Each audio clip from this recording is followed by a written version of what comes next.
Así es. ¿no? Pero a esa edad pues uno aprende que a veces uno tiene que estar contra la corriente, ¿no? Y uno tiene que saber defender sus ideas. Otra cosa que también tiene que haber alterado tu adolescencia, juventud, es el tema de los guardaespaldas, la seguridad, ir al colegio en un auto blindado. Sí. ¿Cuán raro era eso? Ay, era difícil porque dentro de todo mis papás han siempre tratado de que nosotros llevemos una vida normal, ¿no? Yo recuerdo cuando hubo un atentado en Palacio, cayeron instalazas un domingo por la noche, eran las 2 de la mañana y dijimos, bueno, mis hermanos y yo por lo menos no iremos al colegio, ¿no? Y mis papás dijeron, no, al contrario, tienen que ir al colegio para demostrar de que nuestra vida es normal y continúa. Y digamos, dentro de esa vida normal, la parte complicada era tener que viajar en un auto blindado. Cuando a veces íbamos a, digamos, a una visita campestre o algún paseo, a mí me mortificaba que todos mis amigos vayan en un bus y yo no pudiera estar con ellos, ¿no? Tenías que ir aparte en el carro blindado. Sí, sí, pero... Lo cual te puede poner en la categoría de nerd, pues, ¿no? Pero mis amigos, o sea, que me conocen, ¿no? Me decían, Kiko, pero tienes que aguantar, pues no te queda otra. Pero a mí sí, a veces me incomodaba, ¿no? El no poder tener esa vida normal que todo joven aspira. Ya luego con los años uno se da cuenta que en realidad era una necesidad por un tema de seguridad, ¿no? Tú has dicho en una entrevista que eras tan chancona que en alguna oportunidad sacaste 20 de promedio. Anual, sí. De promedio anual 20, ya eso es una Sí. cosa, digamos que en el nivel de la normalidad, ¿no? Y en matemática, lo saqué en tercero de media. 20 de promedio. Sí. Pero diera la impresión que te tenían encerrada estudiando o algo así. No, mira, lo que pasa es que mi mamá tenía una academia de matemática, ¿no? La Wisconsin. Y entonces, en San Borja. En San Borja, claro. Y en los veranos, digamos, los jóvenes se inscribían para poder prepararse para el vacacional, ¿no? Para que en marzo pudieran pasar lo que no habían aprendido durante el año. Pero mi mamá, en nuestro caso, nos ponía a estudiar lo que íbamos a aprender al año siguiente. Nos adelantaba un año durante esos meses de verano. Qué pesado, ¿no? En el verano, además. Sí, pero lo disfrutábamos. Yo tomaba clases de matemática, luego mi mamá había puesto clases de dibujo, de música. Eso que llaman vacaciones útiles. Sí. Hay unas imágenes tuyas tocando piano, por ejemplo. Tocaba piano, sí. También. Sí, hace años que no lo practico, pero sí, tocaba piano, he tocado un poquito de guitarra. Me hace pensar en algunos de mis compañeros de colegio que eran Nisei y que siempre tenían como un nivel de exigencia mayor y era como que muy difícil competir con ellos en los estudios, porque casi siempre competían por los primeros puestos. ¿Tú dirías que es una característica de la comunidad? ¿Hay algo de eso, de esa cosa competitiva? Yo creo que sí, digamos, a la comunidad Nikkei, la educación es un factor fundamental, pero mi familia, mis hermanos no eran tan chancones. Ajá. Sí, ellos eran un poco más rebeldes. Ahora, tienes que haber sido mala en algún curso, no creo que haya sido la doña perfecta. ¿En qué te iba mal? Quizás en psicología, a veces, en educación física, por ejemplo, me iba bien en vóley, me iba bien en básquet, pero no me iba bien en atletismo, ¿no? Cuando el bimestre había que correr mucho, ya yo era un poco más lenteja, sí. Aunque después te has dedicado a hacer maratones y qué sé yo, ¿no? Como un reto personal, sí. En el año 2000 corrí la maratón de Nueva York, crucé la meta, fue durísimo, doloroso, pero lo hice porque pude ayudar a 5 instituciones, recaudamos fondos y ayudamos a 5 instituciones benéficas. Pero haces, digamos, te obligas a hacer cosas que no disfrutas hacer, porque claramente correr no era tu deporte favorito. Pero lo hacía por esa posibilidad de poder ayudar a otras personas y eso fue mi motivación. Y claro, era un reto personal, ¿no? Conversé con los dirigentes de Perú Runners y me dijeron, Lo importante es tener la disciplina y la convicción de cruzar la meta. No importa cuántas horas uno se demore, sino es mantener esa continuidad. Esa mística también, ¿no? Sí, y bueno, me demoré 7 horas, pero crucé. ¿Qué? ¿Y es mucho 7 horas? Es bastante. ¿Sí? ¿Cuál es la marca? No, normalmente un atleta no profesional lo puede hacer pues en 4 horas y media, ¿no? Pero en este caso a mí me sugirieron hacer la metodología de correr y caminar durante todo el trayecto para llegar, sí. Y eso vale, ¿no? Sí, por supuesto. Lo importante es cruzar, así es. Claro, como sea. Sí, sí. Has hablado de bullying y yo tenía aquí anotado algo que ya te pregunté en alguna de las entrevistas del año 2000, cuando pasaste a la oposición, de alguna manera.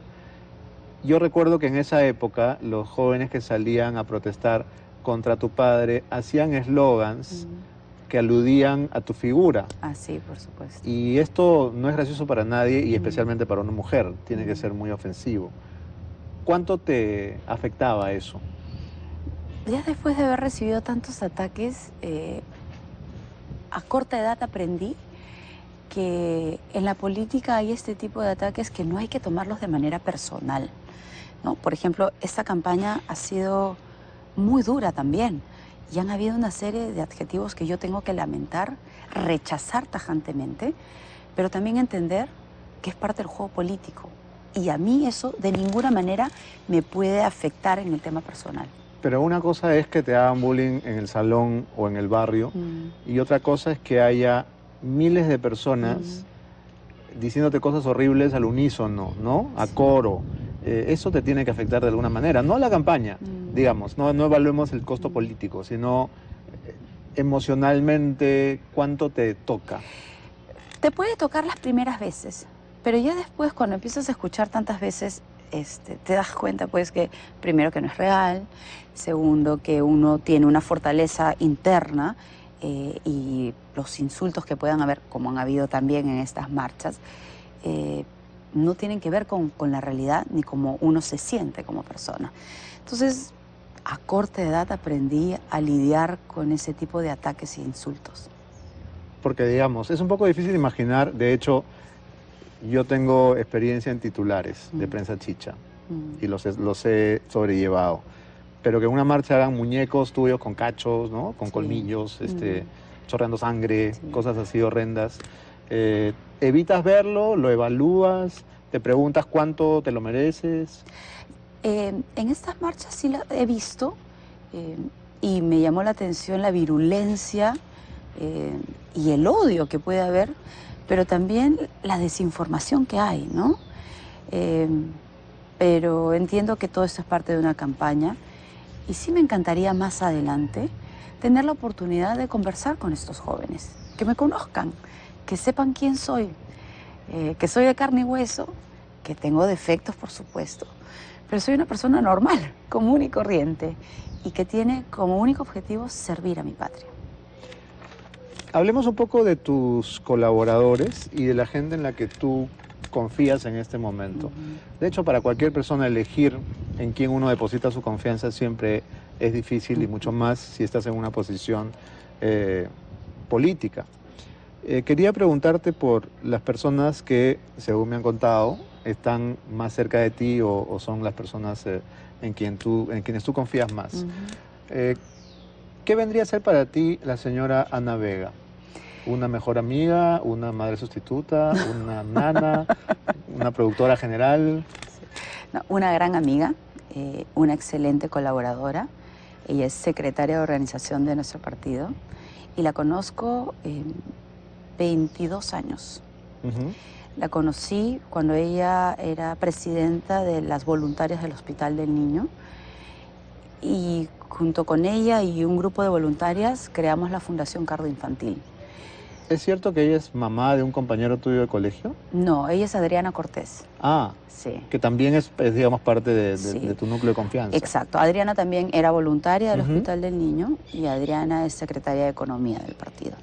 A ambas las conozco hace 22 años y vienen acompañándome en este proyecto que empezó como un proyecto social ayudamos a más de 1000 niños a operarse del corazón, hicimos campañas médicas de detección por todo el Perú, trajimos misiones del extranjero con médicos especialistas para poder capacitar a los cirujanos y a los médicos peruanos en el Hospital del Niño. Fue una labor muy linda y yo presidí esta fundación hasta el año 2006. Cuando me convertí en congresista de la República, decidí renunciar al cargo de presidenta y es una institución que sigue funcionando. La Fundación Cardio Infantil sigue ayudando a muchísimos niños. Y ahí, bueno, conocí a Ana y Adriana y luego me han ido acompañando en proyectos del sector privado, y cuando ya me convertí en candidata al Congreso les pedí que me ayuden. Y ellas, al igual que yo, empezamos, digamos, a hacer esta campaña política sin tener la menor idea de cómo se hace una campaña, ¿no? Y aprendimos juntas. Pero entiendo que tanto Ana como Adriana ven incluso detalles muy personales, ¿no? Que pueden, digamos, ayudarte a decidir qué te pones, estar contigo desde que te levantas hasta que te acuestas, ¿es así? No es tan, digamos, tan cercana a mí durante el día, pero sí son muy grandes amigas, y es más, ellas me ayudaron, por ejemplo, en la organización de mi matrimonio. Yo estaba en Estados Unidos y ellas me ayudaron con toda la organización, y yo vine 2 semanas antes y pudimos hacer el matrimonio acá. Sí. Y si este domingo te salen bien las cosas, ¿qué cargo tendrá Ana? Ella va a seguir siendo secretaria de organización. Fuerza Popular. Pero en el gobierno tendría algo cercano a ti también, ¿no? Me imagino que ella manejará mi agenda, ¿no? Es una mujer que ¿Eso viene a ser Secretaría de Palacio? No necesariamente, pero sí mi secretaria, o sea, es una persona que tiene mi confianza y puede manejar tranquilamente mi agenda personal. Pero creo que ella, en el trabajo que viene haciendo institucionalmente en el partido, hemos logrado convertirnos en el partido con mayor organización, con mayor presencia y con una renovación real. Y este trabajo institucional ha logrado que el día 10 de abril tengamos 73 representantes de Fuerza Popular en el Parlamento. Y en el caso de Adriana, ¿cuáles serían sus labores en un eventual gobierno de Keiko? Ella está como secretaria de Economía y es tesorera alterna del partido. Así es. ¿Y en el gobierno? Yo creo que también tendría un cargo de confianza, pero no tendría ninguna de las dos un cargo político, ¿no? Ellas tienen un perfil bajo, no les gusta inmiscuirse en las decisiones políticas que yo tomo, pero sí pueden orientarme y apoyarme en el caso de Adriana, por ejemplo, en los temas logísticos. Pero si, digamos, tu centro de operaciones fuera Palacio de Gobierno, ellas tendrían que estar en Palacio también. Podrían ayudarme, sí. Aunque ellas me han dicho que no quieren, pero ya les he dicho que tienen que acompañarme. Aunque no quieran. Aunque no quieran, sí. Si ganaras, ¿vivirías en Palacio otra vez? Yo preferiría no. ¿Por qué? Porque si algo extrañaba cuando yo estaba en Palacio era estar más cerca de mis amigos, ¿no? Y estar en el centro de Lima, a veces uno se puede demorar, pues, sí, claro, muchos minutos en llegar al colegio, o si es que tiene, en el caso de mis hijas, ellas toman clases de baile, hacen clases de gimnasia. También les haces vacaciones útiles, como te decían Sí, a ti. por supuesto. Clases de todo, te está vengando. No, porque creo que a mí me sirvió mucho y sé que a ellas también a veces reniegan, pero les va a servir también. Ahora, vivir en Palacio es como vivir en un museo, ¿no? Es como que todo huele un poco a viejo, ¿no? Es un lugar frío, es un lugar hermoso, sí, por supuesto, claro, pero no es un lugar para niños, ¿no? Claramente. Sí. ¿Y lo volverías a remodelar? Se arregló Porque te dio bastante. una locura decoradora, No, ¿te acuerdas? Ya, lo que pasa, permíteme ponerlo en contexto, Beto. Okay. ¿Ya? En el año 95, después de los 3 atentados que tuvo Palacio, por medidas de seguridad, se le puso blindaje. ¿A las paredes? A las ventanas y al techo propiamente de la residencia. Entonces era un búnker ya. Sí. Y entonces sacar el blindaje, recuperar y digamos, ponerle un poco de elegancia y de alegría, me motivó a mí a hacer algunos arreglos. Que entiendo hasta ahora, ciertas cosas se ¿Siguen mantienen. ahí todavía? Sí. Ah, mira. Sí. O sea que tan desorientada no estabas. digamos, no ha sido una decisión mía, ¿no? Ujú. Ayudaron varias personas. Y es más, pudimos también restaurar varios cuadros y muebles que estaban Ujú. bastante dañados después de 3 atentados terroristas. Claro. Recordando esa época, me ha venido a la mente la imagen de esta foto ahora famosa que te tomó Bernardo Aja en Mm, Palacio con tus perritos y con un cigarro. sí, ¿Estabas jugando a modelo? Porque entiendo que llevaste unos cursos de modelaje. sí. No, me tomó una foto natural, estaba creo que sentada en un sofá o en el suelo. Y sí, yo fumaba. Y a las pocas semanas de haberme casado con Mark, le dije, si tuvieras que cambiar algo en mí, ¿qué cambiarías? Y yo pensé que me iba a decir, eres perfecta, ¿no? Es lo que todos Sí. quisiéramos, ¿no? Y me dijo, bueno, si dejaras de fumar serías la mujer perfecta. Pero me dijo, yo sé que no lo vas a hacer. Me dolió ¿Fumabas tanto. mucho? Fumaba una cajetilla diaria. Es un montón. Sí. Y entonces le dije, no te preocupes, le dije, Mark, la próxima semana lo dejo. Y así fue. A la semana siguiente dejé de fumar. Que no es tan fácil, ¿no? Fue difícil, es un reto complicado, ¿Y pero qué él le me apoyó. cambiaste tú? Porque digamos que tú tenías derecho a hacer un cambio también. Empecé a hacer más deporte. No, ¿qué le cambiaste a Marc? Ah, no, no. Él es casi perfecto. ¿Qué le falta? A veces tener paciencia, tiene sangre 100% italiana, ¿no? Ujú. Entonces es apasionado, es explosivo. Tu familia es una curiosa mezcla, ¿no? De Mm, sangre italiana, norteamericana, sí, japonesa y peruana. peruana, así es. Ujú. Sí, Es un cóctel. sí, pero mis hijas tienen amor por el Perú, han nacido acá y trato de llevarlas cuando puedo, por supuesto, a diferentes provincias para que ellas conozcan la realidad, no solamente las bellezas que tenemos, sino también que vean los niveles de pobreza que hay en nuestro país. Me han chismeado que en casa tú hablas con Marc en inglés. De vez en cuando nos peleamos, prefiero dirigirme directamente en inglés. Ah, pelean en inglés. Sí, pero cuando hablamos Normalmente en castellano. en castellano, sí. ¿Y tus hijas hablan inglés también? Kiara lo habla ya bastante fluido, Kaori no. Ujú. Y por Kaori es que nosotros hablamos en español. ¿Y cómo está tu japonés?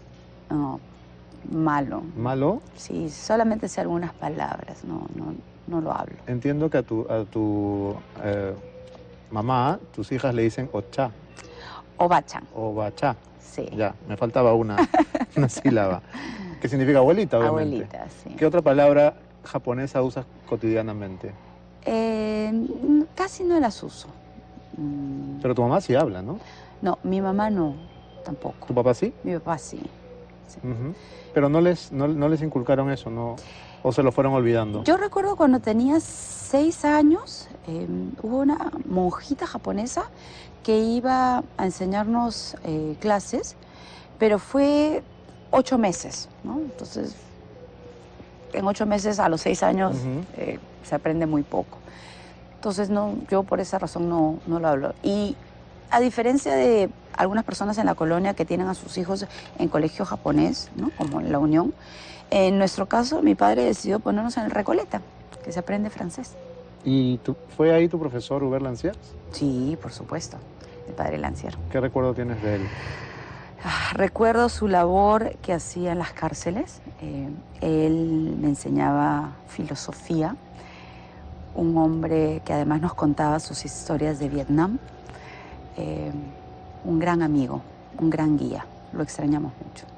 Tipo brillante, además, ¿no? Que para ser Inteligentísimo. cura era bastante duro a veces. Y directo, ¿no? Mm. Por ejemplo, él dirigió la comisión que evaluaba Los indultos. los indultos, Sí, claro. ¿no? Entonces, yo a veces lo he visto, conversaba con mi padre y era directo, ¿no? Un hombre que habla siempre al grano. Y digamos que honrando la memoria de Lanciers, así como has prometido dureza y cárceles a 5.000 metros, 4.000. o 4.000, no sé cuántos, ¿también harías alguna promesa a la gente que está privada de su libertad, a los jóvenes que pierden 5 o 8 años presos? Sí, nosotros tenemos 2 tipos de propuesta para la política penitenciaria. Las cárceles arriba de 4.000 metros para los delincuentes más peligrosos, pero para los jóvenes, sobre todo para los que cometen un delito por primera vez, hemos propuesto penales factorías. Serán unos centros de reclusión con talleres productivos, porque yo sí creo que un joven tiene el derecho a aprender un oficio y tiene el derecho a una rehabilitación y una reinserción en nuestra sociedad. Y si los enviamos a una cárcel común, corren el riesgo de convertirse en delincuentes más peligrosos. Por eso... No, y no solo eso, tienes garantizado un futuro como drogadictos, porque lo único que hacen todo el día es fumar. Entonces, por eso hemos dicho penales factorías para los jóvenes que cometen delitos por primera vez. Montados por el Estado. Por el Estado, por supuesto. Porque tú sabes que hay fábricas. Renzo Costa tiene un taller en el penal de Ancón 2 y los presos trabajan ahí. Sí. ¿Por qué el Estado no puede hacer eso? Ponerlos a trabajar, pagarles un sueldo mínimo y hacer, digamos, combatir el peor enemigo que tiene un recluso, que es el ocio. La pensadora, sí, como llaman ellos. Toda persona que está detenida está obligada a estudiar o trabajar, ¿no? Pero lamentablemente no necesariamente los penales puedes encontrar esas oportunidades. Y eso hay que generarlo. Yo recuerdo cuando fui primera dama, fui al penal Santa Mónica justamente a llevar este tipo de talleres, y esto hay que replicarlo a nivel nacional, pero sobre todo para los jóvenes. Y por eso la propuesta para estos jóvenes que cometen un delito por primera vez es una propuesta específica, penales factorías. Para hacer eso hay que comenzar por combatir también la corrupción en las cárceles. Bien, Keiko, tenemos que hacer una pausa, pero ya regresamos, amigos, no se vayan. Cuéntanos un poco tu vida norteamericana, Keiko, que es un capítulo sobre el que no hemos abundado mucho. Tú has vivido en 2 o hasta en 3 oportunidades en Estados Unidos, ¿verdad? En 2. En 2. Sí. En Boston y en Nueva York. Sí. La última vez que fuiste a estudiar esta maestría en Columbia, ¿solamente estudiabas o también tenías actividades empresariales allá? También tuve la oportunidad de trabajar en una empresa de fondos de pensiones en Nueva York, pero mi principal actividad fue estudiar mi maestría en la Universidad de Columbia. Fui ya en esa época casada, así que fue un momento muy lindo. No teníamos hijos y pudimos disfrutar mucho de esos primeros años de matrimonio. Bueno, Mark trabajaba como consultor, así que viajaba bastante, pero pudimos consolidar esos primeros años de matrimonio. Ustedes se conocieron allá, ¿verdad? Sí. ¿En la universidad? Nos conocimos en las escaleras de la Universidad. ¿De Columbia? De Columbia. Yo fui a pedir documentos, como fui a varias universidades, y saliendo del edificio, él pasaba como unos 7 metros de distancia. Yo estaba con mi hermana y le dije a mi hermana, qué simpático, qué churro. Pero Mark habrá sentido que yo hablaba de él y entonces se detuvo y me sonrió. Entonces yo le sonreí de vuelta, sin que nadie nos presente. Y se me acercó y me dijo, ¿qué haces acá? Entonces le mostré los papeles y digo, bueno, en realidad voy a postular, ¿no? Me gustaría hacer una maestría. Ah, me dijo, yo soy estudiante de primer año. Si quieres te puedo ayudar. Bueno, le digo, recién voy a empezar a llenar los papeles. Y empezamos a caminar hacia ya la calle. Hacia Broadway. Y me dice, ¿y qué vas a hacer? Le digo, bueno, me estoy yendo a un café con los amigos de mi hermana. ¿A cuál? A tal. Ay, me dice, qué casualidad, yo también estoy yendo para ella. Mentira, ¿no? Y entonces dijo, ya, me tomo el taxi con ustedes. Y mi hermana lo miró y le dijo, si quieres ir, tómate tu taxi. Nosotros no te conocemos. Y le cerró la puerta. Chateadora. Sí, lo que pasa es, digamos, hemos tenido seguridad muchos años y tenemos ciertos protocolos, claro, ¿no? Claro. De cuidado cuando conocemos a alguien por primera vez. Protocolo número 1, no se sube un extraño a tu taxi. Sí, y bueno, Mark de todas maneras fue al sitio, me encontró y después de conversar varias horas, me pidió el teléfono y yo le di el celular de mi hermana. Y mi hermana me dice, le has dado el celular a un desconocido. Entonces la miré y le dije, ¿sabes qué? Si seguimos con estos protocolos, nunca nos vamos a casar. O sea, por lo menos déjame intentar conocerlo. Y así fue. Y entonces, digamos que la amistad y el romance surgió Sí. en el campus, en Colombia. Sí, bueno, él me llamó al día siguiente, que tampoco es algo normal en un americano, ¿no? Los americanos esperan 3 días. Ah, sí. Sí, pero él me llamó inmediatamente y me fue a buscar.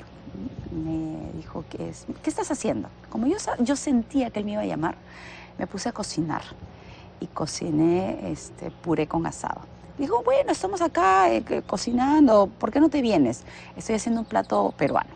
Entonces apareció. Esto de cocinar es una especie de manera de conjurar los nervios o No, es me una encanta, terapia. yo disfruto mucho. Pero Cuando- cocinaste, digamos, premeditadamente pensando que él iba a llamar sí. e invitarlo. Sí, Ah, ok. claro. Ok. Por eso lo hice además rico, con mucho cuidado. Ujú. Pero me gusta cocinar desde chiquita. Cuando era niña veía mucho a mi abuela.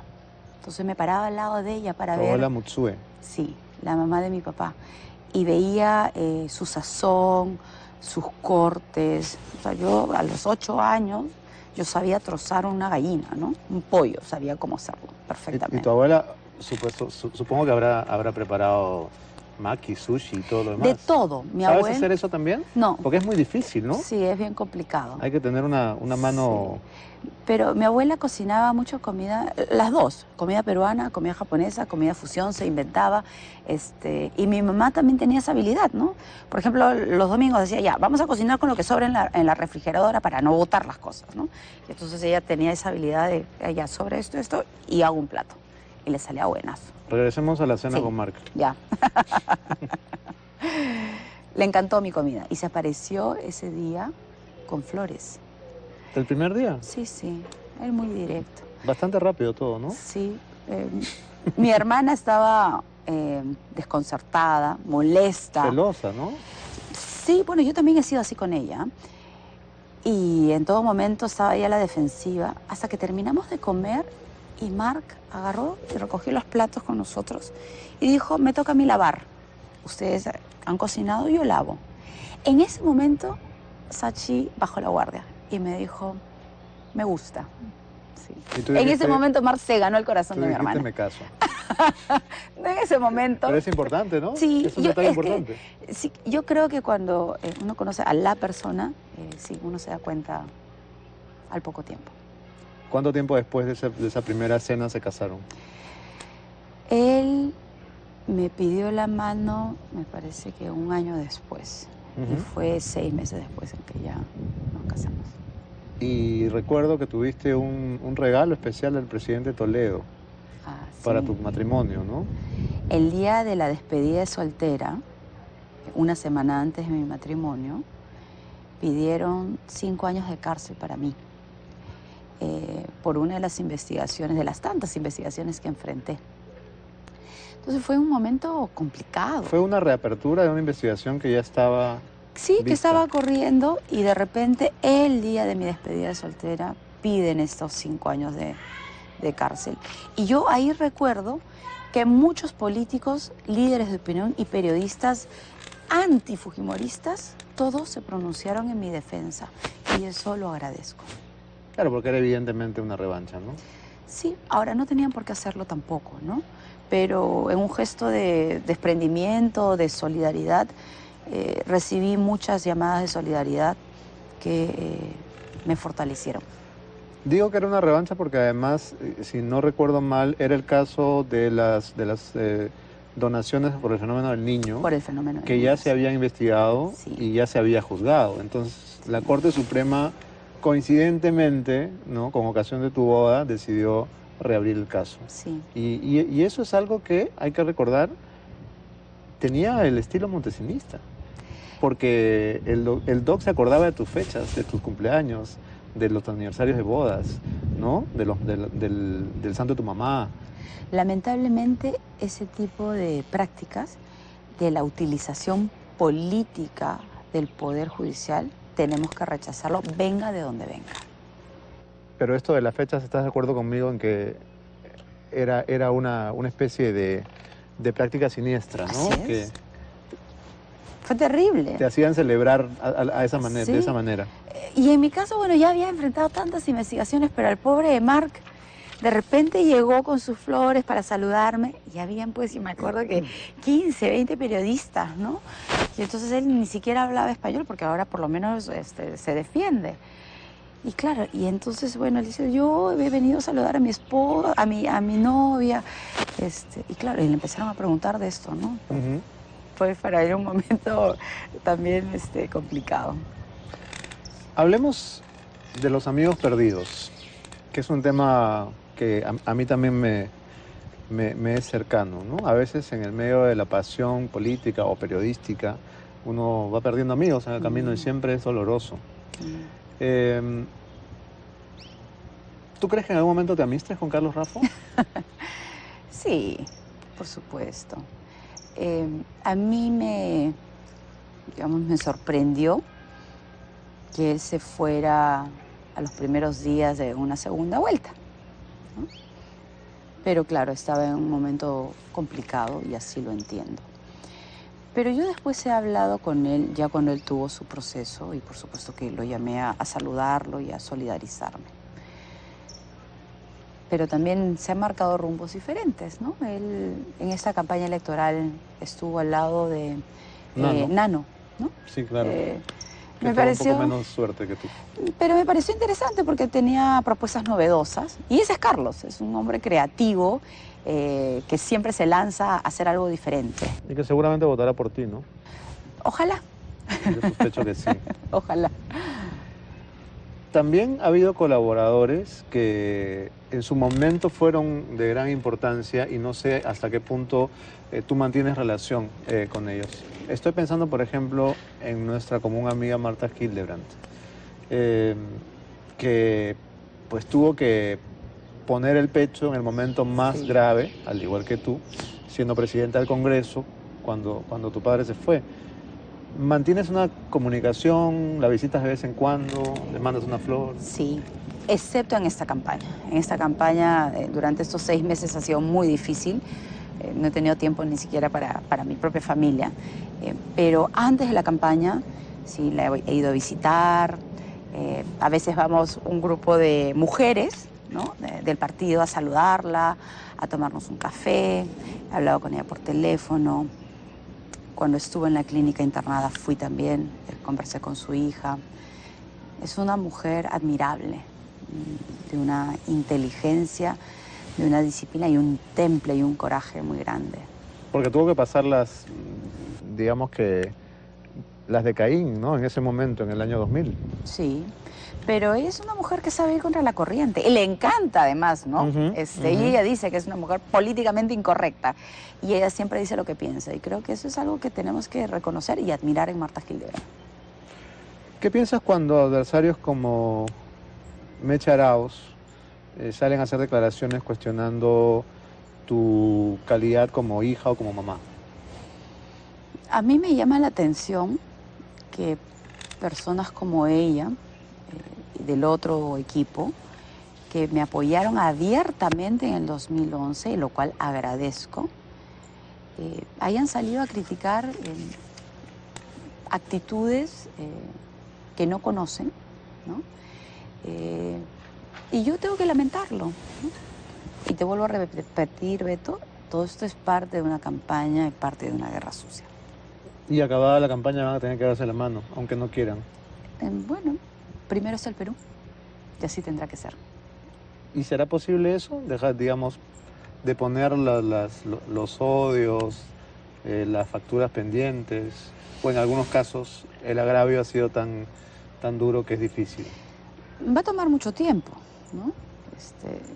Los agravios, los insultos han sido de calibres muy grandes, pero yo creo que tenemos que deponer esto, dejar de lado todas estas heridas y en algunos casos vamos a lograr consensos. Yo de eso estoy convencida, porque lo he vivido en este Congreso también, en la que ha habido consenso para elegir a Luis Iberico, un gran crítico del fujimorismo, y primero estaba la consolidación y la gobernabilidad de nuestro país, y esa fue nuestra prioridad, y por eso dijimos vamos a votar por él.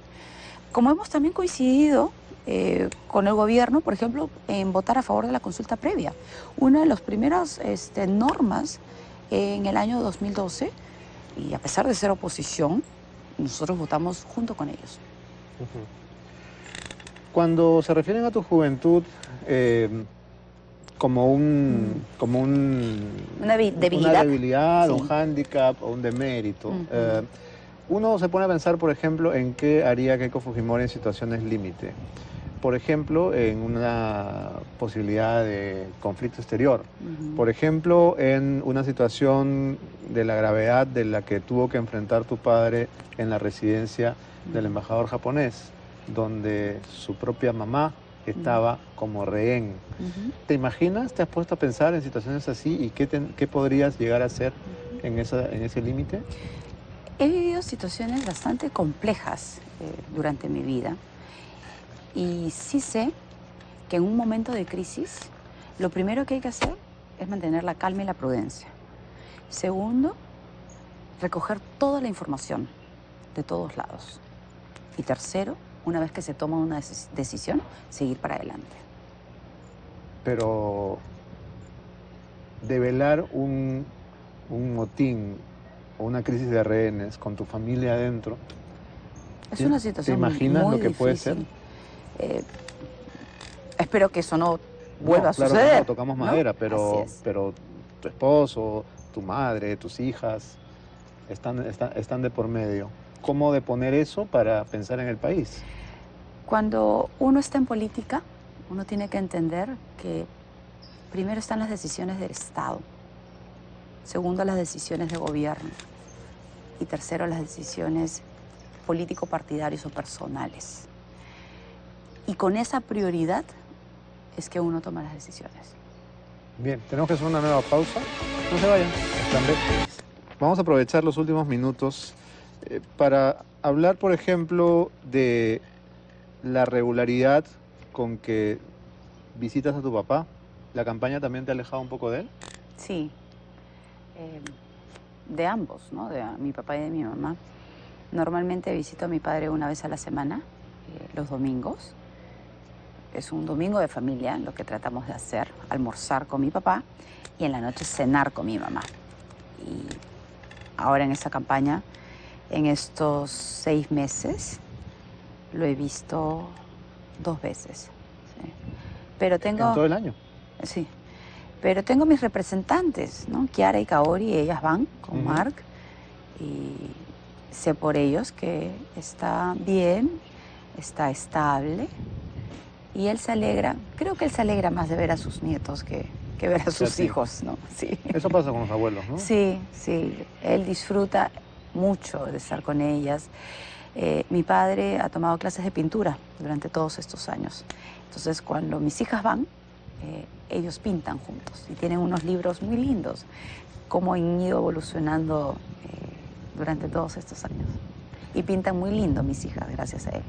Entiendo que tú también alguna vez te dedicaste a eso, ¿no? Sí, bueno, mi mamá también. O sea, en mi ¿Subastaste familia un cuadro una vez? participé en un evento de recaudación de fondos donde Ujú. invitaron a políticos a a pintar con pintores famosos.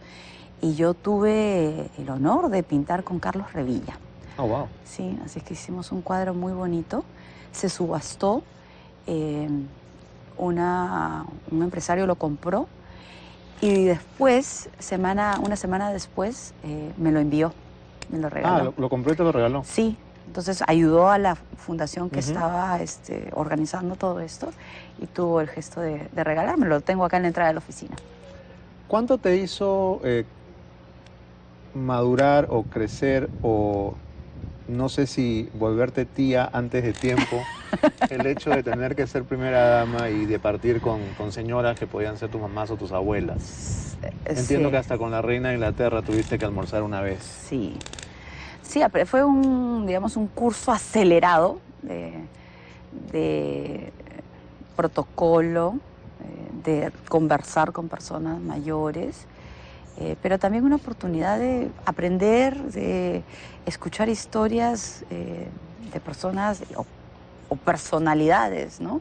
Muy famosas. Cuéntame alguna que te haya impresionado particularmente. Mm.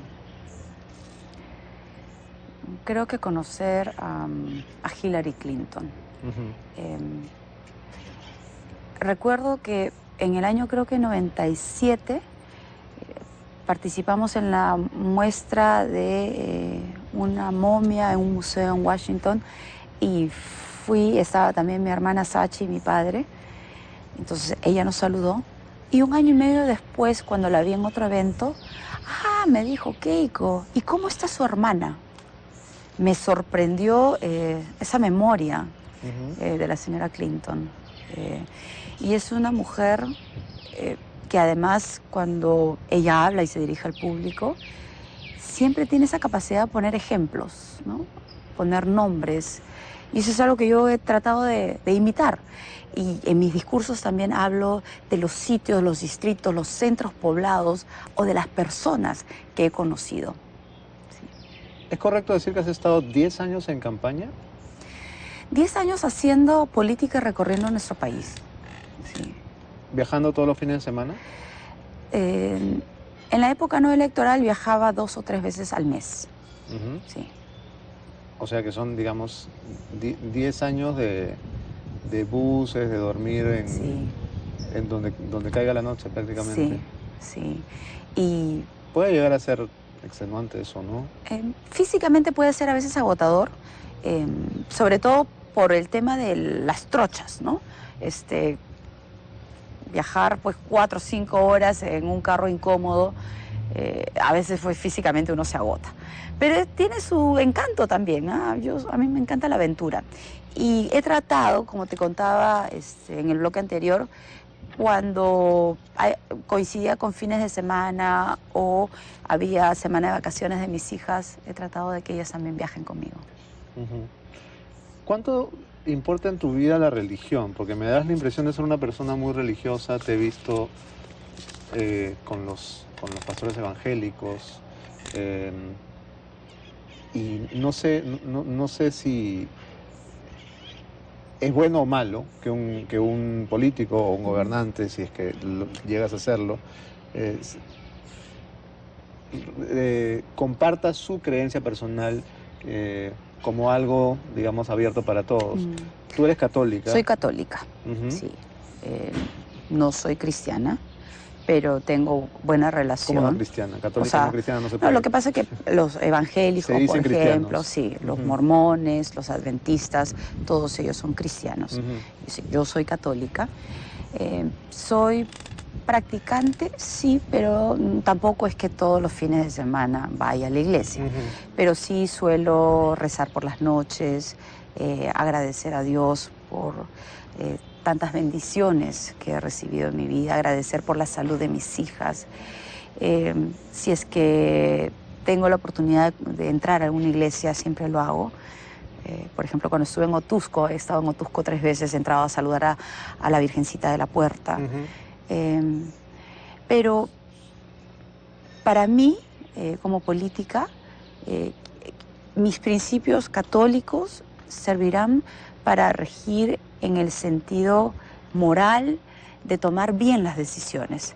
Pero sé también respetar a quienes discrepan de mí, a quienes tienen otras creencias, a las minorías. Tenemos que ser muy respetuosos y fomentar este diálogo entre todos los peruanos. ¿Debemos seguir los peruanos dándole dinero a la Iglesia Católica? Yo en lo personal pienso que sí. ¿Por qué? Hay un convenio, el concordato. Claro, eso es lo que dice el convenio, pero Sí. digamos, fuera de las leyes, ¿cuál es tu opinión de libre pensadora? Yo pienso que la Iglesia Católica, que representa al 75 u 80% de los peruanos, ellos hacen una labor pastoral y no es mucho el dinero. Entonces yo sí creo que tenemos que seguir respetando este concordato. Pero también Y las ser demás equitativo. iglesias, Así digamos, es. se sienten postregadas, ¿no? Sí, debemos ser equitativos y poder tener la posibilidad de darles a ellos también estos beneficios tributarios de la A que las la demás Iglesia iglesias. Católica goza. Pero hay innumerables iglesias, ¿no? Sí. Hay una ley de igualdad religiosa en la que está todavía pendiente el mejoramiento del reglamento y será entonces fundamental terminar de hacer este reglamento justamente para saber cuáles son las iglesias cristianas a las que el Estado puede, digamos, apoyar a través de estos incentivos tributarios, beneficios tributarios. Ujú.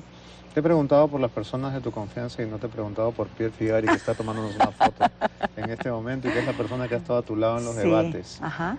Cuéntame cómo se hicieron amigos, Ya. cómo ¿Cómo así, lo conocí? cómo así Ya. llegó a estar a tu lado. Sí, en el año 2007, que hubo el terremoto en Pisco, Ujú. hicimos una campaña de pedir donaciones para llevarlos a damnificados y recibimos muchísimas donaciones. Yo tenía 5 meses de embarazo y entonces lo más importante cuando hay un desastre natural es llevar la ayuda inmediata. Y le pedí a los diferentes despachos que pudieran colaborar, los otros congresistas en ese entonces, con algunas personas que quieran hacer trabajo voluntario de llevar las donaciones a la región de Ica. Pierre trabajaba en el despacho Cecilia Chacón y él estuvo acompañándome en varias de las visitas. Y ahí pude ver sobre todo la calidad humana de Pierre. Él siempre era muy respetuoso, se acercaba a la gente. Hicimos entregas los fines de semana, sobre todo, hasta las 11 y 12 de la noche. Y él siempre estaba con una sonrisa. Esa actitud a mí me gustó mucho. Entonces lo quitaste a Cecilia. Sí, le dije, Cecilia, quiero que Pierre trabaje conmigo. Porque más allá de, él no tenía ninguna experiencia política, pero esos gestos que él tuvo con la gente damnificada me gustó mucho. ¿Cecilia Chacón es una de tus mejores amigas? Es una gran amiga, sí. Ella además es fundadora, militante fundadora de Fuerza Popular. Creo que el haber tenido momentos difíciles al ser hijas de, ¿no? Nos unió mucho y hemos compartido momentos en la adversidad y en momentos de alegría también. ¿Cuál debería ser la relación de Keiko si llega a la presidencia con los medios de comunicación que han sido más duros con ella? De mucho respeto, con todos. La relación entre un periodista y un político debe ser la sospecha, dicen algunos. Y tiene que mantenerse a la distancia, ¿no? No se pueden ser amigos. No. Se puede ser cordial, pero yo entiendo que tu labor como periodista es averiguar todo. Y creo que es importante. Los periodistas en nuestro país, sobre todo, realizan una labor fiscalizadora que complementa el trabajo de las instituciones, que no necesariamente debería ser así, ¿no? Pero muchas de las denuncias que hemos encontrado en nuestro país no la ha encontrado la Contraloría, no la ha encontrado la Fiscalía, la han encontrado los medios de comunicación. Y yo creo que eso es algo que debemos de fomentar. Esta conversación ha terminado. ¿Hay algo más que quieras decirle a nuestros televidentes? Agradecerte, Beto, por esta oportunidad, agradecer a los peruanos por todas las muestras de cariño que he recibido durante todos estos años, decirle que aspiro a ser presidenta del Perú para estar al frente y solucionar los problemas, pero estar al lado de ustedes también para poder acompañarlos en este crecimiento. Soy mujer, soy madre, tengo 41 años y quiero trabajar por un cambio en mi país. Muchas gracias, Keiko. Gracias. Y antes de terminar, amigos, solamente quería decirles que esta misma entrevista, con estos mismos temas y con este mismo tono, hubiéramos querido hacerla también al candidato Pedro Pablo Kuczynski. De hecho, teníamos una cita que nos fue concedida gentilmente por Martín Vizcarra el último miércoles, pero incomprensiblemente esta cita se canceló, así que solamente hemos podido entrevistar a la candidata Fujimori. Para quienes se pregunten por qué solamente a ella, he ahí la respuesta. Muchas gracias y hasta el próximo lunes. Chao. No importa cuántas horas uno se demore, sino es mantener esa continuidad. Esa mística también, ¿no? Sí, y bueno, me demoré 7 horas, pero crucé. ¿Qué? ¿Y es mucho 7 horas? Es bastante. ¿Sí? ¿Cuál es la marca? No, normalmente un atleta no profesional lo puede hacer pues en 4 horas y media, ¿no? Pero en este caso a mí me sugirieron hacer la metodología de correr y caminar durante todo el trayecto para llegar, sí. Y eso vale, ¿no? Sí, por supuesto. Lo importante es cruzar, así es. Claro, como sea. Sí, sí. Has hablado de bullying y yo tenía aquí anotado algo que ya te pregunté en alguna de las entrevistas del año 2000, cuando pasaste a la oposición, de alguna manera. Yo recuerdo que en esa época los jóvenes que salían a protestar contra tu padre hacían eslogans Mm. que aludían a tu figura. Ah, sí, por supuesto. Y esto no es gracioso para nadie y Mm. especialmente para una mujer. Tiene que Mm. ser muy ofensivo. ¿Cuánto te afectaba eso? Ya después de haber recibido tantos ataques, a corta edad aprendí. Así es. ¿No? Pero a esa edad pues uno aprende que a veces uno tiene que estar contra la corriente, ¿no? Y uno tiene que saber defender sus ideas. Otra cosa que también tiene que haber alterado tu adolescencia, juventud, es el tema de los guardaespaldas, la seguridad, ir al colegio en un auto blindado. Sí. ¿Cuán raro era eso? Ay, era difícil porque dentro de todo mis papás han siempre tratado de que nosotros llevemos una vida normal, ¿no? Yo recuerdo cuando hubo un atentado en Palacio, cayeron instalazas un domingo por la noche, eran las 2 de la mañana y dijimos, bueno, mis hermanos y yo por lo menos no iremos al colegio, ¿no? Y mis papás dijeron, no, al contrario, tienen que ir al colegio para demostrar de que nuestra vida es normal y continúa. Y digamos, dentro de esa vida normal, la parte complicada era tener que viajar en un auto blindado. Cuando a veces íbamos digamos, a una visita campestre o algún paseo, a mí me mortificaba que todos mis amigos vayan en un bus y yo no pudiera estar con ellos, ¿no? Tenías que ir aparte en el carro blindado. Sí, sí, pero Lo cual te puede poner en la categoría de nerd, pues, ¿no? pero mis amigos, o sea, que me conocen, ¿no? Me decían, Kiko, pero tienes que aguantar, pues no te queda otra. Pero a mí sí, a veces me incomodaba, ¿no? El no poder tener esa vida normal que todo joven aspira. Ya luego con los años uno se da cuenta que en realidad era una necesidad por un tema de seguridad, ¿no?